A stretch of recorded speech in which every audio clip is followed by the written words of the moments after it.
De-a lungul istoriei, omenirea a fost pusă la grele încercări de supraviețuire. Încă din cele mai vechi timpuri ne-am confruntat cu războaie, invadatori și dezastre naturale. Însă cei mai aprigi inamici ai speciei noastre au fost de departe cei pe care nu i-am putut vedea venind. Ne-am confruntat cu epidemii și pandemii grave, cu o rată a mortalității înfiorătoare, care au dus la dispariția unei părți însemnate a populației terestre. Pandemia izbucnită în China la sfârșitul lui 2019 nu este nici pe departe cea mai rea molimă care a chinuit omenirea de-a lungul existenței sale. În cele ce urmează, vă voi prezenta 10 din cele mai dezastruoase pandemii din toate timpurile cu care s-a confruntat umanitatea în funcție de numărul total de decese.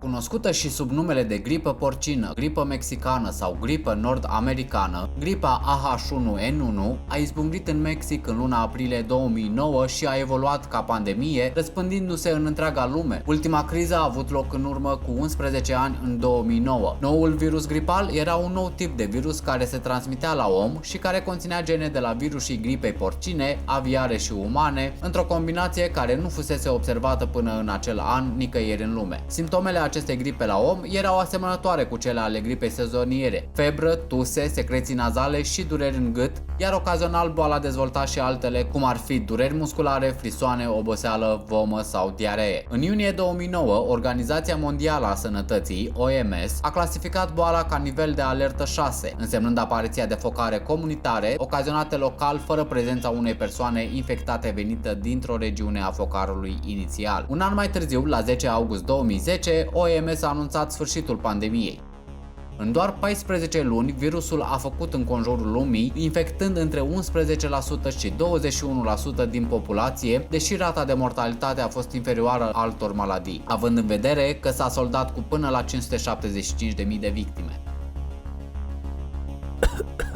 Gripa rusească a fost o pandemie care a durat 14 luni, între octombrie 1889 și decembrie 1890, deși au mai existat câteva cazuri și după acești ani. În perioada respectivă, această gripă, cu o mortalitate relativ scăzută de doar 1%, a provocat decesul a 1 milion de oameni în întreaga lume și se crede că a fost provocată de virusul AH2N2, deși nu se știe cu exactitate, ținând cont de limitele studiilor de virusologie din acea vreme. Pandemia s-a extins rapid la Sankt Petersburg în decembrie 1889, a continuat în Europa și a reușit să infecteze restul lumii în doar 4 luni. Istoricii susțin că pandemia a fost facilitată de apariția sistemelor de cale ferată, care la rândul lor au facilitat deplasarea persoanelor cu o viteză pe care omenirea nu o cunoscuse până atunci.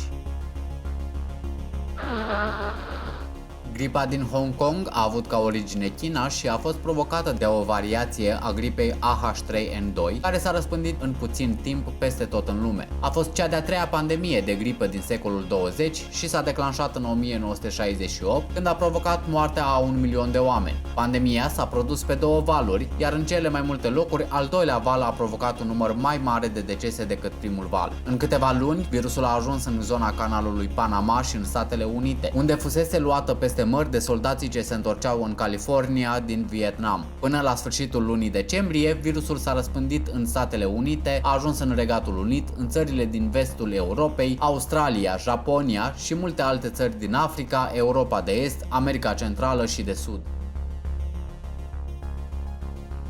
Cholera! I got cholera!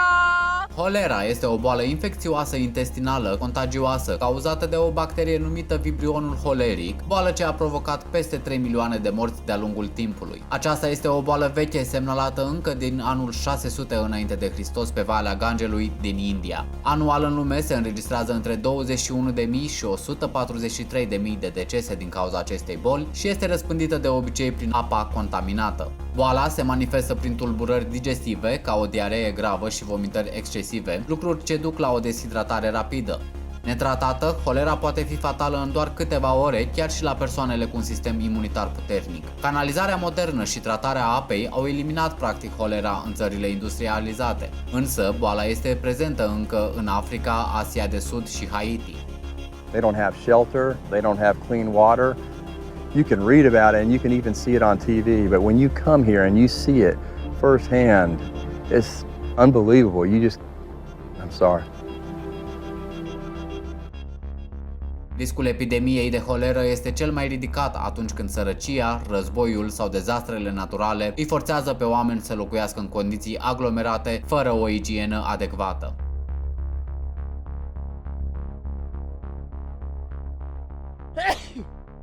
Tifosul este o boală infecțioasă și contagioasă, cauzată de insecte precum păduchii și este transmisă la om prin înțepătură sau prin dejecțiile păduchelui. Incubația tifosului poate dura 3 săptămâni, iar boala se declanșează prin frisoane, dureri musculare, cefalee violentă, febră ridicată și erupții de pete roșii ce se întind pe toată suprafața corpului. Epidemiile apar în caz de persistență a păduchilor întreținută de lipsa de igienă, neschimbarea hainelor, a așternuturilor și a frigului. Deplasările de populație și aglomerațiile realizate mai ales în perioadele anormale, provocate de războaie, constituie alți factori favorizanți. Marea epidemie de tifos exantematic de la sfârșitul primului război mondial a provocat în țările din răsăritul Europei circa 30 de milioane de bolnavi cu peste 3 milioane de morți. Deși tifosul a ucis peste 4 milioane de oameni de-a lungul istoriei, vestea bună este că nu mai presupune un risc pentru lumea modernă.